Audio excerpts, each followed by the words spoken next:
tipo de atención que ve en la persona un caso, pero no una dignidad. Por lo tanto, desde hace un año venimos prestando atención y aproximadamente hemos cubierto unas 3,000 consultas a través de medicina general, odontología, especialidades como ginecología, dermatología, pediatría, también tenemos geriatría y otras especialidades, así como 2 ejes de medicina general para poder atender a las personas que por necesidad concurren aquí. La consulta tiene un bajísimo costo. Al paciente se le transmiten valores y se le presentan valores, específicamente el de la solidaridad, el de la generosidad y sobre todo el amor como respeto y desinterés.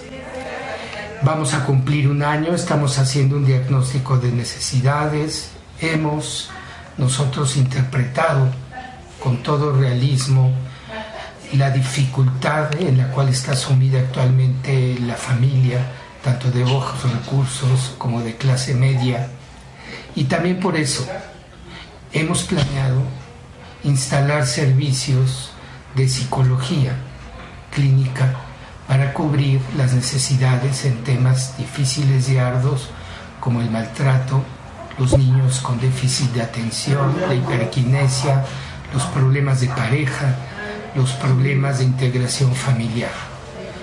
En vista de esto, la comunidad es en última instancia el motor de este servicio. Es un servicio para la obra de Dios y para el reino de Dios. La comunidad es el nervio, es el motor, y cuando culmine este año, queremos estar en posibilidades de ratificar o de restablecer nuevas metas. Tenemos que llegar asimismo a las personas que están más alejadas y distantes del mensaje del Evangelio. Es un reto sumamente difícil, pero precisamente en gran medida esto se debe a la existencia del dispensario, que está en una segunda etapa de vida, luego de haber servido más de 40 años a las comunidades.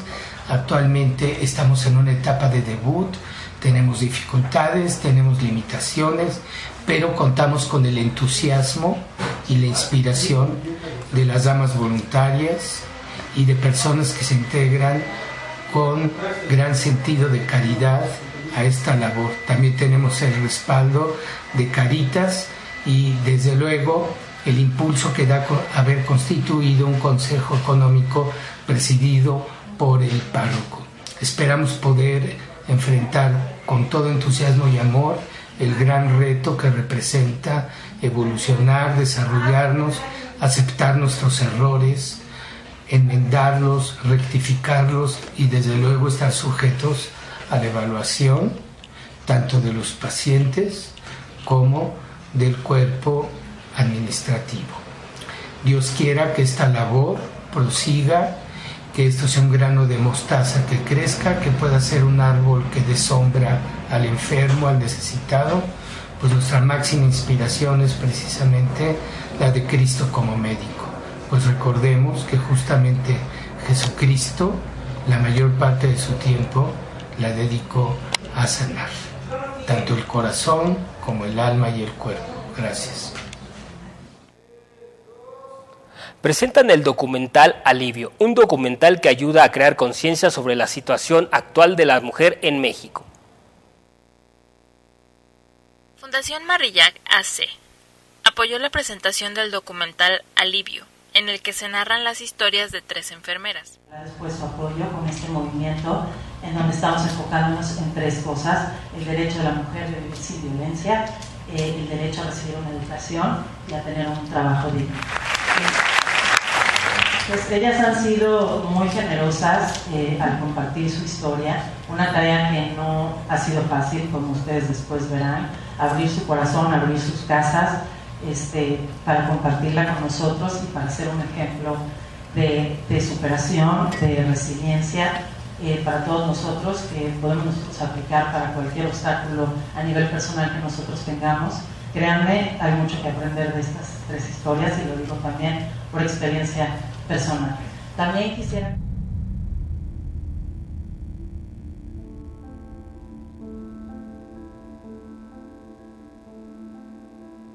Tuve una infancia muy cruel, me golpeaban, me humillaban, me maltrataban. Mi papá era una persona muy irresponsable. Si íbamos a la escuela, si no íbamos a la escuela, él no se daba cuenta. Mis sobrinos crecieron sin su papá. Mi hijo también va a crecer sin su papá. Si tú dependes de él y tienes un hijo y ese hijo tiene que comer y tú no tienes nada más que darle un biberón con agua, porque no tienes más. La infancia que tuve en cuanto a la figura paterna fue tan mala que preferí que mis hijas no la tuvieran. Buenos días, soy la enfermera Ángeles. Cuando uno hace las cosas por amor te sube la autoestima. Vas a estar muy bien. Tienes que echar muchas ganas, ¿eh? Encontré la profesión que me ayudó a curar a otras personas y a curarme a mí misma. Cura mis heridas y yo te curaré. Apóyate en mí, yo en ti me sostendré. Sé alivio para mí. Me fui dando cuenta que siendo enfermera podía de muchas maneras ayudar a una persona, no nomás poner una inyección. Es por eso que también salen las fuerzas de seguir estudiando para no tener que dejarla. Quiero que ellas me vean siempre como esa mamá que estuvo al lado de ellas y que les dio lo mejor. Yo seré alivio para ti.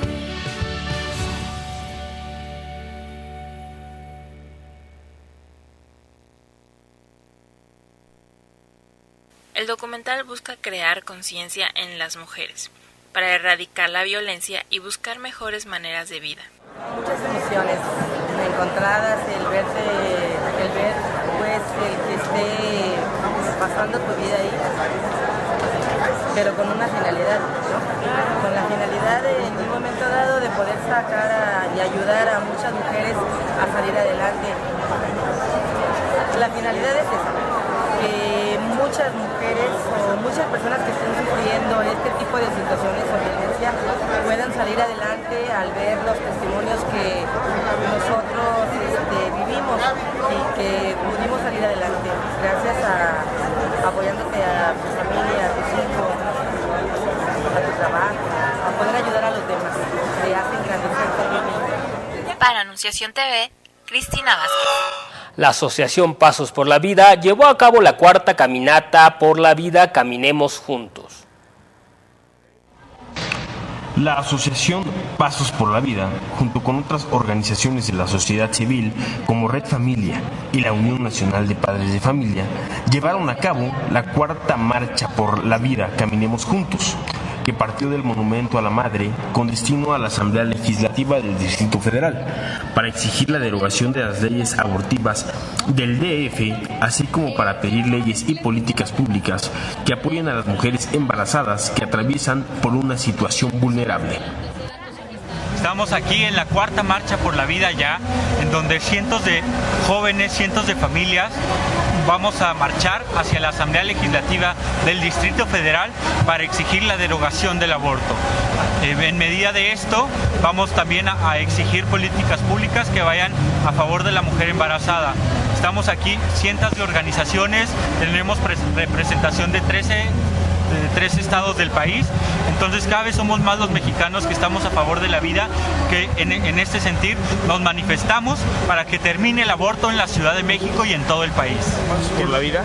Surge como una necesidad y una exigencia de los jóvenes a los políticos. Es una organización, Pasos por la Vida, es una organización completamente juvenil. Está formada desde sus inicios por jóvenes que queremos exigir como ciudadanos que se respete la vida. El Centro de Investigaciones y Estudios Superiores en Antropología Social, CIESAS, presentó el libro La visión de los actores sociales frente a proyectos eólicos en el Istmo de Tehuantepec. El Centro de Investigaciones y Estudios Superiores en Antropología Social, CIESAS, presentó el libro La visión de los actores sociales frente a los proyectos eólicos en el Istmo de Tehuantepec, en el cual se expuso que solo bajo un sistema de negociación democrático se podrán aprovechar los recursos energéticos con la finalidad de que el desarrollo humano sea sustentable y equitativo en la zona del Istmo. Este es el primer libro que tiene una visión de los actores sociales con respecto al desarrollo de la energía eólica en el Istmo, y no hay ningún esfuerzo académico, gubernamental o desde el sector privado que sistematice de tal modo la visión integral al incorporar todas las visiones de todos los actores, pero también en todas las comunidades donde se ha desarrollado un proyecto en el Istmo de Tehuantepec. Pues uno podría empezar a pensar que, bueno, que México va por un buen papel cuando empieza a desarrollar las características geográficas, el atlas, sus características para usar energías renovables. Dejamos atrás la quema de combustible, empezamos a buscar otro tipo de energías que pudieran favorecernos al clima, y ahí parece que todo va muy bien con nuestro país. Y de pronto nos aproximamos a Oaxaca, ¿no? Al Istmo de Tehuantepec, y nos encontramos con una geografía política, social, natural, histórica, compleja, muy compleja, donde la implementación de una política pública que parece ser en un discurso de energía renovable muy buena, perfecta, el camino correcto que debe tomar este país en relación con la energía y la necesidad de otro tipo alternativo, pues de pronto, ¿cómo podemos aproximarnos a un lugar donde está conformado por 41 municipios, 22 de ellos de una conformación indígena, 3 de ellos con presencia indígena, aunque no organizados como comunidad, 16 con comunidades indígenas o con personas indígenas dispersas por el territorio, que además no pertenecen a una misma comunidad? Entonces vamos a pensar cómo nos aproximamos como gobierno y cómo nos podemos aproximar como una desarrolladora. ¿Cuál sería la estrategia que tendría que implementar el gobierno para hacer un acercamiento a un cuadro pues que parece complejo? Pero lo más importante es saber que no puede haber civilización ni desarrollo humano sin energía, y la energía es fundamental para el desarrollo humano. El problema es que esta energía es indispensable para todos los seres humanos, es un derecho humano, uno de los principales derechos humanos. Si no podría haber tranquilidad humana, por lo que el libro está construido con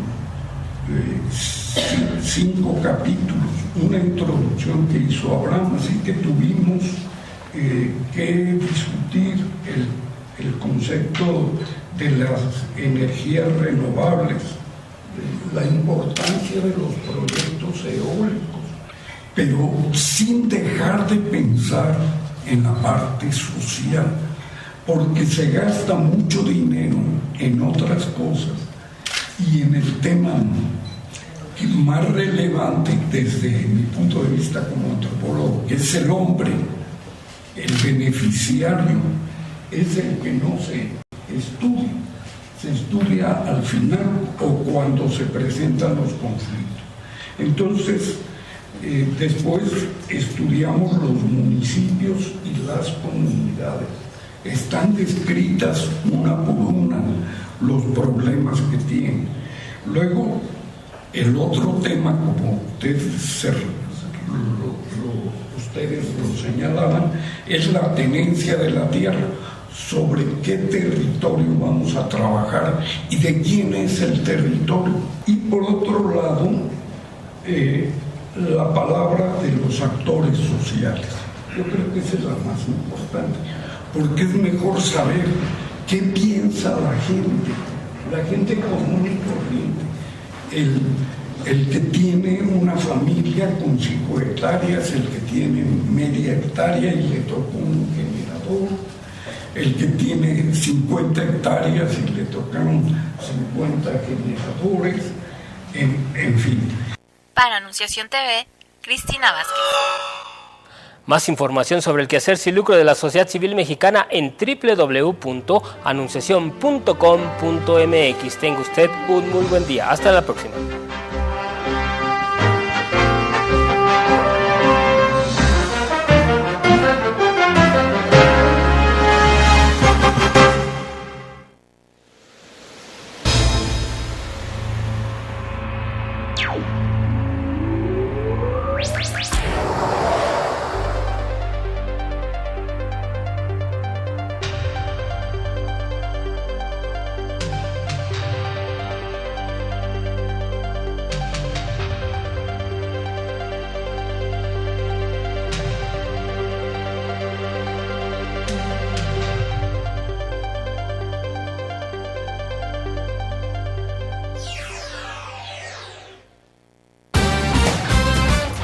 El portal informativo de Fundación para la Promoción del Altruismo, institución de asistencia privada, presenta El lado humano del periodismo, un servicio de anunciación, comunicación altruista, compromiso y servicio. Hola, ¿qué tal? ¿Cómo están todos ustedes? Me da mucho gusto saludarles. Esto es Somos Hermanos y estamos muy contentos de compartir con ustedes este espacio en el que vamos a hablar de cómo la necesidad hace que la sociedad civil responda con alguna estrategia, una metodología para la atención y la cobertura de aquella demanda social. En este caso se trata de los niños, comunidades educativas para niños que una organización altruista, Comunicación Cristiana de Bienes, institución de asistencia privada que trabaja desde hace 24 años en la República Mexicana, ve en algunas comunidades del Distrito Federal, sobre todo aquellas que todavía tienen una semejanza con los pueblos, todavía suenan, saben, huelen, se sienten como si fueran un pueblo. Aunque usted no lo crea, en el Distrito Federal hay esos rincones, pues ahí se ve una necesidad tal que hace apenas 2 años, después de 24 años de tanto esfuerzo en distintos espacios a nivel nacional, se nota esta necesidad y hace 2 años están respondiendo con comunidades educativas para niños. Están con nosotros Citlali Flores García, ella es psicóloga de la Fundación Comunicación Cristiana de Bienes, institución de asistencia privada, María de los Ángeles Leal, educadora, y Naday Quiroz Uría, maestra de la Fundación. ¿Cómo están, Citlali, María de los Ángeles, Naday? Gracias, bien. Bienvenidas. Gracias. Pues platíquenos, ¿qué necesidades vieron en estas comunidades del Distrito Federal que son Tláhuac? Básicamente trabajamos en Tláhuac, Ajusco, en Tlalpan, Iztapalapa y en Coyoacán, obviamente en la zona con alta marginación. Que podríamos decir son los pueblos del Distrito Federal, ¿cierto? Sí, en particular trabajamos en el Ajusco, que corresponde al área de Santo Tomás Ajusco, y todos los demás pueblos, La Magdalena, San Miguel, etcétera. En particular nos centramos en Santo Tomás Ajusco, en una zona en donde efectivamente hay un nivel de población pues que no tiene al alcance ni servicios básicos públicos, pero tampoco tiene servicios educativos formales. Entonces ahí, a partir de esta creación de zonas urbanas, se ha creado también y conlleva la necesidad educativa de niños pequeños, y ahí se han creado las guarderías comunitarias. ¿Y en los otros lugares que son Tláhuac? Tláhuac, por ejemplo, Coyoacán. Iztapalapa, ahí llevamos a cabo acciones no tan determinadas o no tan fijas, que son acciones como cursos de verano, clubes de lectura, ludotecas, que tienen que ver más con una periodicidad, que no son permanentes y que dependen, digamos, de la población que se acerque a los diferentes centros comunitarios. Es decir, no son guarderías como tal, pero sí son acciones que se llevan directamente a la población infantil. ¿Y Coyoacán? Igual, Coyoacán también, por ejemplo, son en la zona de los Culhuacanes, en la zona de los Pedregales de Santo Domingo, que ahí también tenemos una alta incidencia de necesidades, acompañamiento a la educación formal. Ahí sí hay escuelas, ahí sí hay cierta calidad de servicios públicos, pero lo que no hay es como esta alternativa de trabajo posterior o de cuidado posterior de los niños a cuando van a las escuelas. Esto enmarcado en la realidad de las madres que salen a trabajar y tienen que dejar solos a los niños mucho tiempo, y entonces pues los dejan o con cuidadores externos o extraños, o a veces incluso con familiares que no tienen la capacidad para hacerlo. Entonces, en los centros comunitarios lo que hacemos es crear una serie de actividades que puedan permitirles a los niños pues tener ese cuidado digno, es decir, que tengan actividades que vayan encaminadas a su crecimiento y su desarrollo humano. Esto es en Coyoacán. En Coyoacán. ¿Y en Iztapalapa? Igual, de la misma manera. Tenemos por ahí cercanamente a centros comunitarios o a comunidades que atendemos, y dentro de estas desarrollamos actividades en centros comunitarios. Igual, están más pegadas al canal de Chalco, Tláhuac, por ejemplo, y ahí también las necesidades son las mismas, ¿no? Cursos de regularización, club de tareas, en general. ¡Qué barbaridad! Bueno, ¿están trabajando en cada uno de estos espacios comunitarios para niños? ¿Cuántas de ustedes? Bueno, específicamente aquí la compañera está trabajando directamente con niños. Como psicóloga. No, educadora. Educadora. Y tú eres la también, psicóloga. Y yo soy la coordinadora del programa de concientización social de niños. Tú la coordinadora. Que es el que baja todas las acciones. Pero entonces, a ver, en cada uno de estos espacios hay adultos de comunicación cristiana, bienes, institución de asistencia privada. ¿Qué tal si me dices cuántos en cada uno de estos 4 espacios? En realidad son voluntarios que se coordinan con nosotros. Nuestro equipo operativo directo en Fundación CCB es reducido, pero hemos logrado crecer y ampliar nuestro impacto justo gracias al apoyo que tenemos de voluntarios. La mayoría de ellos son mujeres que están trabajando en sus comunidades dentro de centros comunitarios, que son los que mi compañera mencionó hace ratito, y llevan a cabo diferentes actividades, entre ellas el trabajo con niños. Hay diferente número de voluntarias que se integran también en diferentes momentos, según la actividad o según la necesidad, pero mínimo hay unos 5 atendiendo en cada espacio. Y insisto. ¿A cuántos niños? Bueno, también es como variante, ¿no? Dependiendo del en las guarderías. espacio, pero por ejemplo ella tiene mejor los números. Sí, guarderías comunitarias son alrededor, por ejemplo, de 60 a 70 niños, lo que tienen las compañías de la Jusco. Tenemos otras guarderías con una cantidad mayor, entre 120. Y lo que hace CCB es efectivamente trabajar un modelo de voluntariado en el que capacitamos y atendemos las necesidades de especialización o de atención directa al trato con los niños. Eso es lo que hacemos. Es impresionante porque estos niños tienen un papá y una mamá, ¿no? Y son 5 adultos los que los tienen que cuidar por las tardes. Estamos hablando de entre 50 y 150 niños que son cuidados por 5 adultos en las tardes, porque hay entre 50 y 150 mamás que no los pueden cuidar, entre 50 y 150 papás que tampoco, y adultos mayores que tampoco, ¿no? Es curioso, ¿no? Sí. Ahora, me gustaría que ustedes nos platiquen si hay una transformación social que les movió a ustedes a dar esta respuesta hace 2 años. Bueno, sí, efectivamente toda la acción dirigida hacia niños viene básicamente del avance y de la visión del señor Salvador Domínguez. Es un visionario respecto a que CCB tiene que dar atención a los niños porque no son el futuro, son el presente. Y en la medida en como nosotros atendamos a estos niños y niñas, podemos garantizar el desarrollo de una adulta con una capacidad de conciencia social.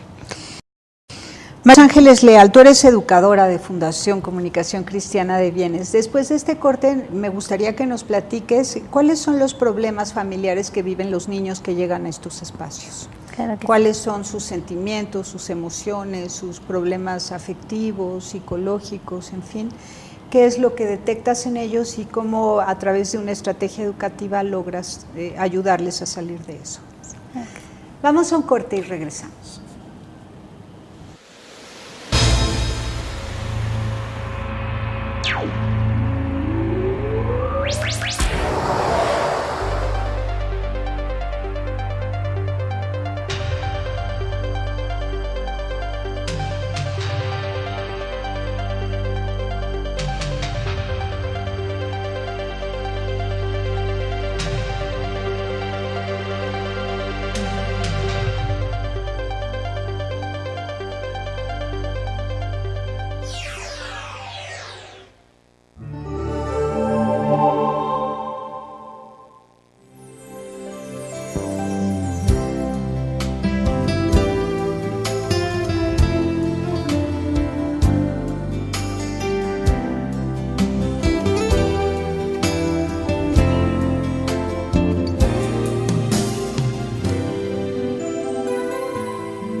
Continuamos en Anunciación TV.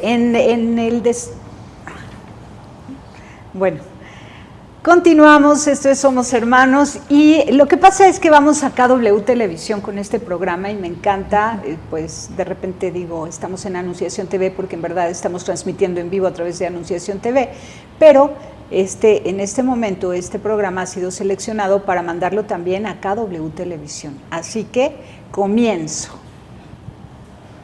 Saludo a todos los que nos ven a través de KW Televisión, esto es Somos Hermanos, y ahora vamos a platicar con María de los Ángeles Leal, educadora de Fundación Comunicación Cristiana de Bienes, institución de asistencia privada.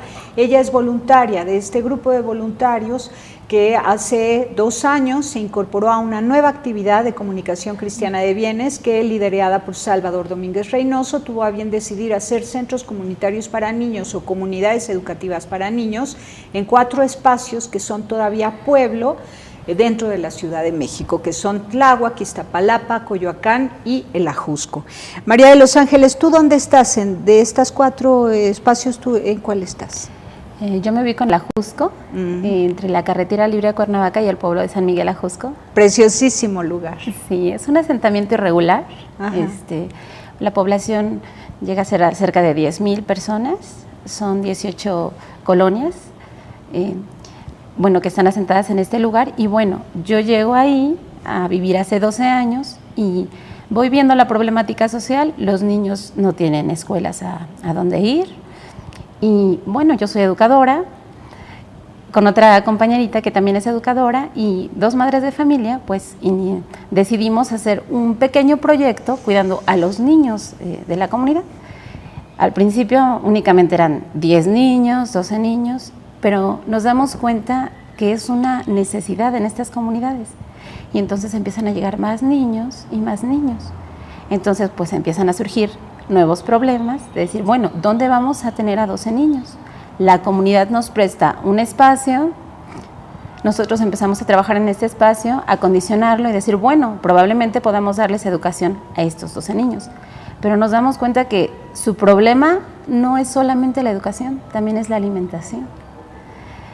Y entonces empezamos a buscar recursos, a tocar muchas puertas, entre ellas nos topamos con CCB, por medio de la parroquia, los conocimos a ellos y bueno, pues ellos les dan estructura a la idea que nosotros teníamos. Nada más teníamos la idea, teníamos las ganas, la voluntad, no teníamos recursos, no teníamos ninguna información, no sabíamos cómo empezar este proyecto. Llega CCB, nos dice, bueno, le gusta la idea que tenemos, no sabíamos que de alguna manera ellos están apoyando en esta parte. Y bueno, pues nos empiezan a apoyar en la parte de la capacitación, en la parte de hacer alianzas y puentes con personas que nos puedan apoyar. Ahora, ¿a qué te refieres con asentamientos irregulares? Bueno, en la zona donde nosotros estamos es un asentamiento irregular porque es un terreno ejidal, no tiene escrituras. La escritura es una escritura global. Se compró el terreno por medio de una asociación que se llama Tierra Necesidad Verdadera y precisamente, bueno, esta asociación se forma con la idea de comprar un pedacito de terreno para las personas que no tienen dónde vivir, que no tienen manera de pagar una renta, entonces, bueno, se compra este pedazo. Y hay 10,000 personas viviendo ahí. Sí. ¿Cuál es la estructura familiar que se nota más en esa población de 10,000 personas? ¿Está integrada por papá, mamá, abuelos, familia extensa o mamás solas? ¿Cuál es la situación? La mayoría de las madres son madres solteras. Las familias que son integradas, pues bueno, el papá trabaja en esta parte de la construcción, la mamá trabaja de limpieza, los 2 se tienen que ir a trabajar fuera y bueno, los niños se quedan solos. Son familias integradas por 4 o 5 niños, donde el niño mayor es el que se hace cargo del resto de los pequeños y bueno, también la parte económica afecta mucho porque dicen es prioridad mandar a los 2 o 3 niños en medio, a los de primaria y secundaria, que es lo básico allá, dejan fuera preescolar y dejan fuera educación media superior y superior. Entonces estudian primaria y secundaria. Básicamente. Básicamente. Y después de eso se casan. Sí, se casan muy jóvenes. Se casan y se quedan a vivir en la misma comunidad, el mismo territorio. Está sobrepoblado entonces. Sí, empieza a poblarse mucho. Las escuelas más cercanas pues quedan a 5 o 6 kilómetros. Mucha gente prefiere no mandar a sus hijos por la parte económica. Entonces, porque tendrían que usar transporte diario. Sí. Y bueno, las escuelas de los pueblos, que son las más cercanas, están sobrepobladas y mandan a los niños de estas comunidades muy lejos, a los pueblos más lejanos, San Pedro, a San Andrés o incluso a Tlalpan, mucho más abajo. Entonces, si las personas no tienen 5 pesos para llegar al primer pueblo, pues menos van a tener para 15 pesos. Ahora, este territorio ejidal que tuvo a bien entre todos los ejidatarios abrir una asociación civil para cederle un espacio a inmigrantes, digamos. ¿De dónde vienen los inmigrantes? De Oaxaca, Chiapas, de Puebla. Algunos son artesanos, algunos vienen, están aquí, incluso no hablan ni siquiera nuestro idioma. Nosotros nos entendemos como vecinos, ¿no? A veces con señas, a veces nada más nos dan así el dinero, nos señalan que quieren, no nos entendemos a veces entre nosotros. ¿En qué época ha ido creciendo el número de inmigrantes hacia esa zona? De hace 7 años a la fecha. 7 años a la fecha. A la fecha. Bueno, todo esto se los pregunto porque el sistema nacional, la política nacional ha ido provocando el desplazamiento humano y hace 7 años a la fecha. Es decir, que en los últimos años de Felipe Calderón y los primeros de Peña Nieto, con esta misma tendencia de industrialización de México, ha provocado el desplazamiento humano. Claro. Y estas comunidades pues van buscando dónde asentarse en otros lugares, y la misma sociedad mexicana, los más pobres en el DF, en este caso la gente de la Ajusco, que es un pueblo en el DF, ha creado una asociación civil para cederle en comodato un territorio a todos esos migrantes. ¡Qué increíble! ¡Qué generosa la gente de la Ajusco! Sí, y bastante, creo yo, creativa, aunque también hay que entender que les ha costado mucho trabajo, porque también la propia organización de los pueblos originarios también llega a tener cierta fricción si hacen diferenciación entre los niños migrantes y los niños que están ahí. De repente sí hay esta dificultad de querer que se rocen unos con otros por estas dificultades incluso del lenguaje que tienen los mismos niños, ¿no? Otra de las cosas que es importante señalar es la falta de servicios de salud y el conocimiento que las madres tienen al respecto. Nosotros hemos generado una serie de jornadas de salud en las que aportamos esta información y este tipo de servicios, pues en lo poco que podemos hacer. Muy bien, vamos a un corte y seguimos platicando sobre el corazón de los niños de México, sobre todo estas poblaciones inmigrantes hacia la Ciudad de México que vienen de Puebla, de Chiapas y de Oaxaca. Estos niños que hablan otro idioma y de pronto son obligados a vivir en el Distrito Federal, que aunque es una parte muy linda del DF porque es un pueblo en el Ajusco, de todas formas se topan con costumbres diferentes. Volvemos.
Continuamos, somos hermanos y ya ven cómo se pone en evidencia el corazón del mexicano que al darse cuenta de este fenómeno social de migración de los pueblos originarios hacia las grandes ciudades y que vienen oleadas, familias, comunidades enteras, pues en el Ajusco al menos vemos esto muy claramente. Se cede un territorio, los mismos ejidatarios abren una asociación civil a la cual le ponen ese territorio como de su propiedad para poder dar cobijo a indígenas de Puebla, de Chiapas, de Oaxaca, muchos de ellos que vienen hablando su propio idioma, con sus usos y costumbres, sus tradiciones, así que ha de haber también muchas fiestas en ese lugar, ¿no? Las fiestas patronales de todos los pueblos de donde ellos provienen, ¿cierto? Sí, cierto.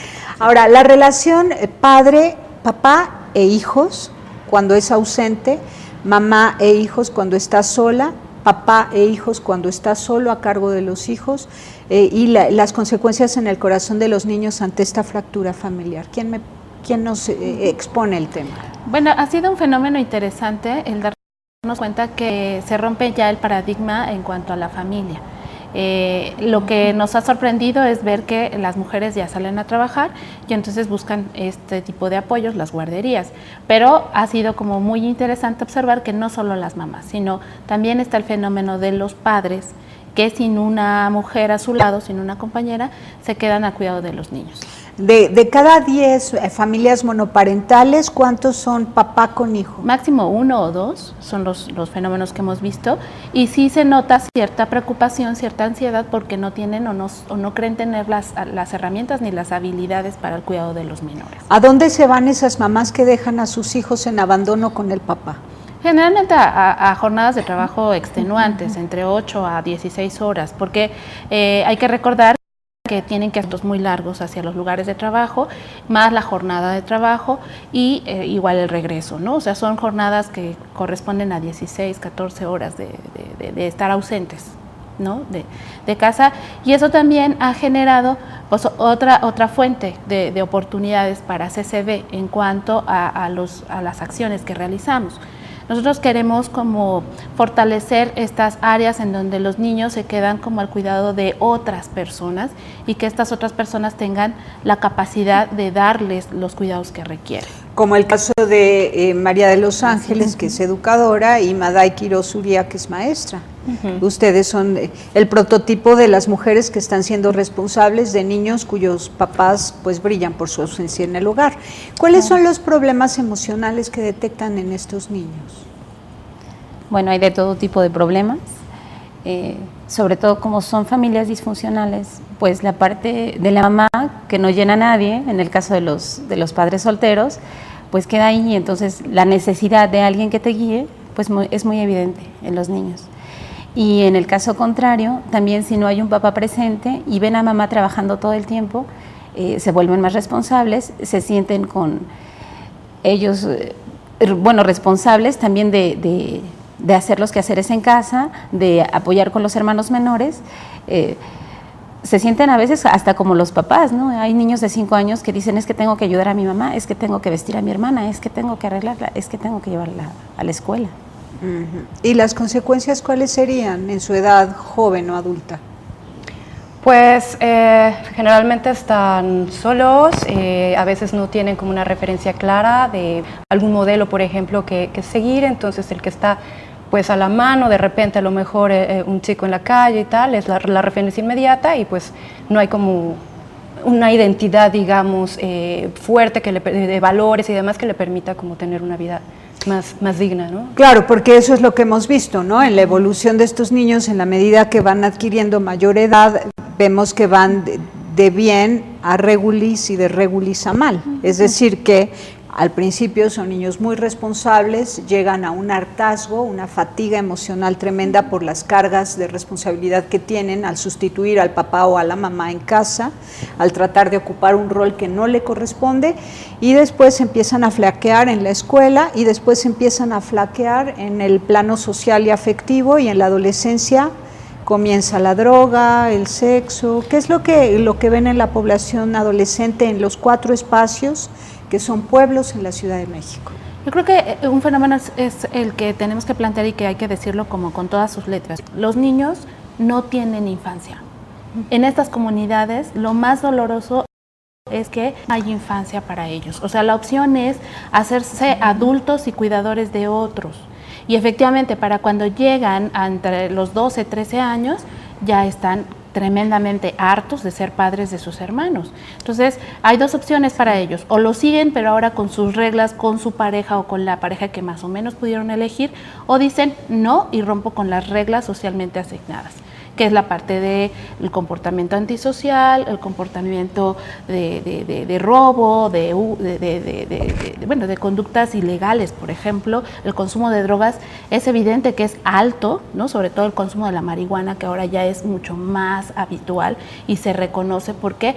Porque hay toda una permisión social. Las mamás fuman. Entonces, si mi mamá fuma, yo no puedo decir que, como hijo, yo no puedo decir que eso está mal, porque a mi mamá no le pasa nada, ¿no? Aunque evidentemente no vea el desgaste que tiene emocional, físico. Y lo mismo con el alcoholismo. Vemos, por ejemplo, un alcoholismo socialmente permitido. Entonces, en este esquema de fiestas, por ejemplo, en los pueblos, pues es muy natural que en las mesas haya lo mismo alimentos, pero lo mismo cerveza.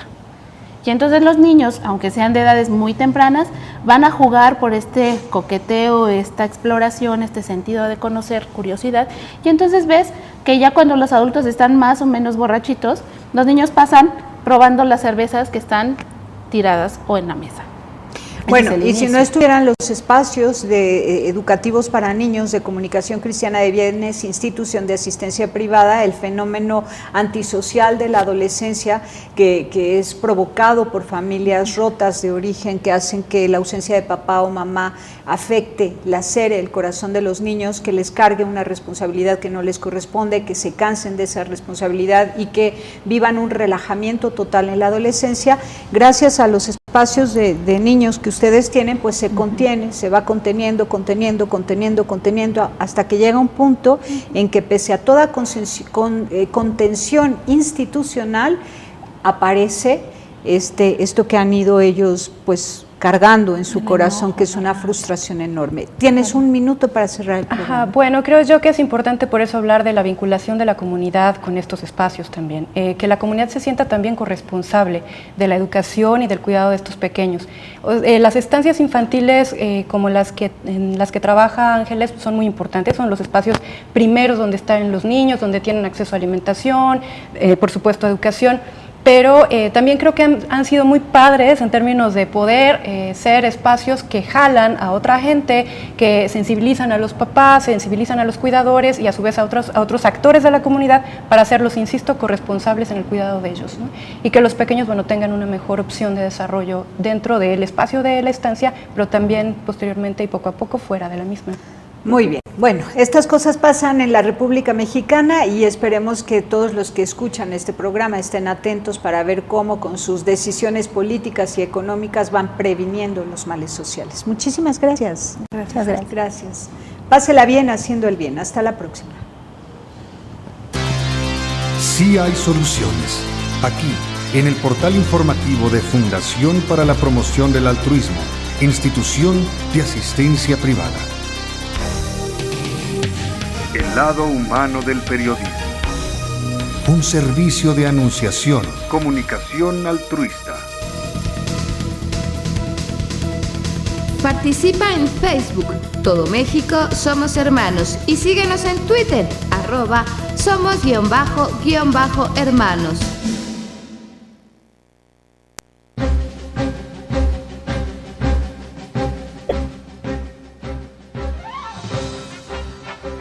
Con el gusto de saludar a quienes siguen la información altruista de Anunciación TV, les presento el siguiente resumen informativo.